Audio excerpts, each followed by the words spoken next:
소요리 문답 제32문답에 대해서 알아보도록 하겠습니다. 앞에서는 효과적 부르심이 무엇입니까? 31문답에서 이렇게 물었습니다. 그러니 효과적 부르심은 성령의 사역인데 그것에 의해서 죄와 비참을 납득시키고 우리의 마음을 밝혀서 그리스도를 알게 하시고 의지를 새롭게 하면서 예수 그리스도를 받아들이게 하신다. 그게 효과적 부르심이라 그랬습니다. 그러면 이어서 효과적으로 부르심을 받은 자들은 금생, 그러니까 이 세상이죠. 우리가 사는 세상, 우리가 사는 생, 어떤 유익들에 참여합니까? 그러니까 효과적으로 부르심을 받은 구원받은 자들은 어떤 유익이 있냐 이 말입니다. 효과적으로 부르심을 입은 자들은 칭의, 양자됨, 성화, 그리고 금생에서 이것들로 동반되거나 이것들로 나오는 여러 유익에 참여합니다. 그랬습니다. 칭의, 의롭다 하신단 말이죠.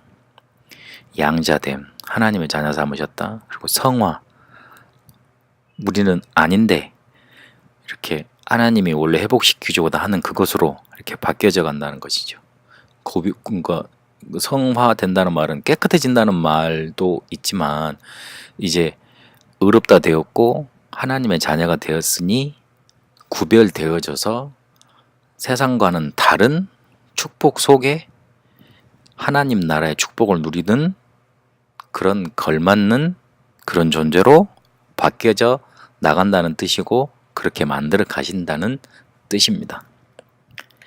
그래서 칭의라고 오늘 말을 했습니다. 그러니까 의롭게 칭하셨다. 원래는 의로운 자가 아닌데 의롭다 칭하셨다. 의롭다고 부른다. 의롭다고 인정해준다. 이런 말입니다. 죄가 없는 게 아니고 죄 문제를 해결하신 겁니다. 우리가 지옥 가는 이유는 죄가 많아서가 아닙니다. 죄 문제를 해결하지 못해서 지옥 가는 겁니다. 그럼 반대로 생각을 해보면 천국은 죄가 없어서 갑니까? 그렇지 않지요. 죄 문제를 해결받았기 때문에 그렇습니다. 그래서 착한 사람이 가는 게 천국이 아닙니다. 죄 문제 해결받은 사람이 가는 곳이 천국입니다. 심정상으로는 착하고 막 해코지 않은 사람들, 남한테 아무 뭐 이렇게 해도 안 끼친 사람들이 천국 가면 좋겠지요. 그러나 그거는 31문에서 봤듯이 죄와 비참에 대해서 몰랐기 때문에 그렇습니다. 성경에서 말하는 죄는 하나님을 모르는 죄입니다. 모르는 게 세상에서는 참작이 됩니다. 그러나 영적인 부분에서는 참작이 안 됩니다. 로마서 1장에 보니까 하나님을 알 수 있는 모든 것들을 이 세상 만물에 편만하게 알려주셨다 그랬습니다. 근데 그거를 거부했다는 뜻이거든요. 자기 마음속에 일어나는 양심 속에 일어나는 하나님을 향한 그 본성을 거부했다는 뜻이거든요. 그래서 죄와 그 비참에 대해서 성경이 말하는 대로 모르니 칭의도 그냥 단순히 내가 좀 잘 됐는갑다 이 정도 수준으로만 그치고 그리고 죄 해결 받았다는 거기에 대해서 별로 감동도 없습니다. 왜냐하면 자기가 깨끗하다고 생각을 하니까. 그렇지 않습니다. 이 죄에 대해서 성경은 강하게 얘기하십니다. 하나님을 떠났다고. 하나님을 떠난 게 죄라고. 하나님을 모르고 하나님을 배반하고 하나님께 대든 게 죄라고. 그래서 모든 인간은 죄 속에 빠졌고 그 문제를 받아야 되는 겁니다. 그래서 우리가 모르기 때문에 우리가 할 수 없기 때문에 하나님이 준비를 하셨습니다. 처음 빠지자마자 그랬고 지금도 그렇게 준비하시고 우리에게 적용하게 하십니다. 그래서 누가 제일 싫어하겠습니까? 사단이 이걸 제일 싫어합니다. 사단은 그래서 결국 우리가 율법의 눈으로 우리 자신도 쳐다보고 남도 쳐다보면서 복음 붙잡지 못하게 만듭니다. 율법 강한 사람들 있잖아요. 저 사람 뭐가 잘못됐고 뭐가 잘못됐고 자기 자신한테도 그걸 가지고 봐야 되는데 절대 자기 자신한테는 그게 적용이 잘 되지 않습니다. 그래서 결국 율법 가지고 있는 사람은 사단에게 잡히는 결과를 가지고 옵니다. 사단의 소원이 그거니까요. 결국 사단은요, 우리가 죄인이라고 죄 그렇게 그리스도로 구속받았다 그래놓고도 또 죄 짓고 사지 않냐고 그러면서 항상 하나님 앞에서 우리를 참소합니다. 근데 그리스도의 사역에서 우리가 받지 않습니까? 천상에서 우리의 대언자 되시고 변호자 되신다고. 그래서 두려워할 이유가 없는 겁니다. 우리를 의롭다고 칭해 주셨고 의롭다 하셨습니다. 죄 문제를 해결하셨습니다. 그리고 우리를 양자 삼으셨습니다. 하나님의 자녀 삼으셨습니다. 우리를 하나님의 자녀 삼으신 법적인 근거가 로마서 8장 2절에 보니까 완전히 해방시키셨고, 그리고 우리에게 양자의 영을 허락해 주셨습니다. 법적인 근거를 우리에게 마련해 주셔서 법적으로 우리를 하나님의 자녀 삼으신 겁니다. 요한복음 1장 12절에 보니까 하나님의 자녀가 되는 권세를 주셨습니다. 이 권세가 대단합니다. 모든 흑암 저주 권세를 꺾을 수 있는 권세입니다. 하나님의 자녀로서 하나님의 축복을 누릴 수 있는 권세입니다. 그리고 로마서 8장 32절에 보니까 모든 것을 은사로 주시지 않겠느냐 그랬습니다. 우리가 정말로 하나님의 자녀이면 하나님의 축복을 누릴 수 있는 겁니다. 어마어마한 것을 주신 겁니다. 양자로 삼는다는 말은 내가 가진 것을 저 사람한테 주려고 할 때 양자 삼으려고 하는 거거든요. 그래서 하나님의 모든 것을 우리에게 주시려고 우리를 양자 삼으셨습니다. 왜 그러셔야만 했느냐? 우리를 시시때때로 멸망시키려고 하는 존재가 있기 때문에, 우리 속에 권세를 주시지 않으면 넘어가기 때문에 그렇습니다. 뺏으려고 하는 존재, 우리를 실패시키려고 하는 존재가 있기 때문에 그렇습니다.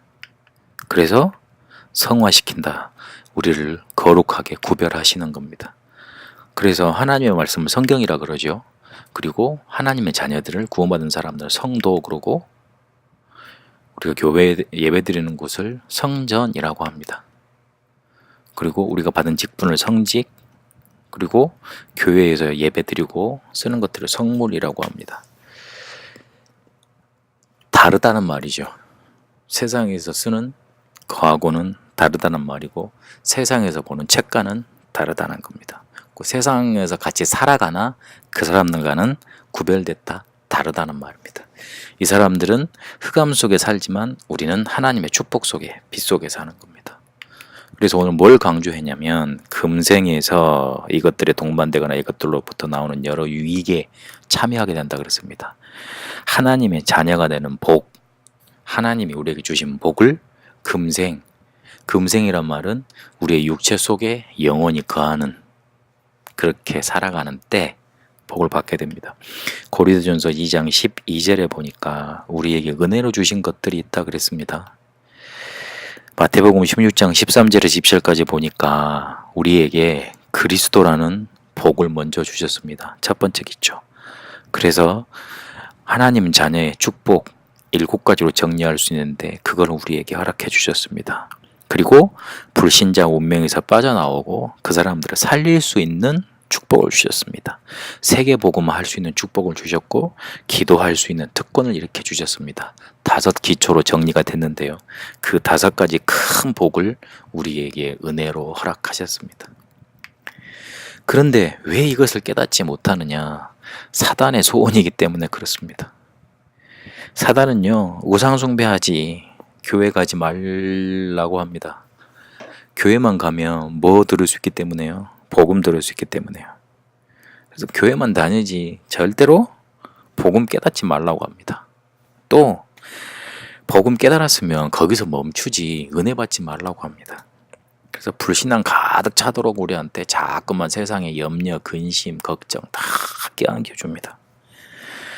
그리고 마지막으로는 절대 너만 그냥 잘 믿고 다니지, 이거 전하지 마라, 전도하지 마라, 이게 사단의 소원입니다. 교회 가지 마라, 복음 깨닫지 마라, 은혜 받지 마라, 그리고 전도하지 마라, 사단의 소원인 겁니다. 거기에 걸려들었기 때문에 하나님이 우리에게 은혜를 주신 것들 속에 마음이 안 가고, 있어도 발견이 안 되고 발현이 안 됩니다.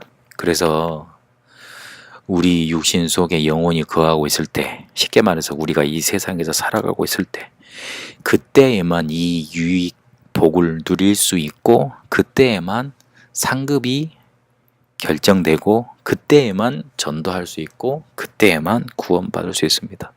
그래서 금생에서 누리는 복이 그만큼 중요합니다. 우리에게 효과적으로 부르셔서 구속에 참여하게 하셨는데, 이런 유익들을 허락해 주십니다. 그래서 이걸로 우리가 뿌리를 내려야 되겠습니다. 우리의 제 문제를 해결해 주시고 우리 의롭다 하셨는데, 우리에게 양자, 되는 어마어마한 축복을 허락하셨는데, 그리고 또 우리를 성화시켜 가시고 구별하셨는데, 그 축복 유익 속에 우리가 깊이 뿌리내려 응답을 누려가야 하겠습니다. 고린도전서 1장 30절로 말씀을 맺습니다. 너희는 하나님으로부터 나서 그리스도 예수 안에 있고 예수는 하나님으로부터 나와서 우리에게 지혜와 의로움과 거룩함과 구원함이 되셨으니. 우리는 하나님으로부터 났답니다. 그리스도는 예수 안에 있고 예수는 하나님으로부터 나와서 우리에게 그 그리스도가 지혜와 의로움과 거룩함과 구원함이 되셨답니다.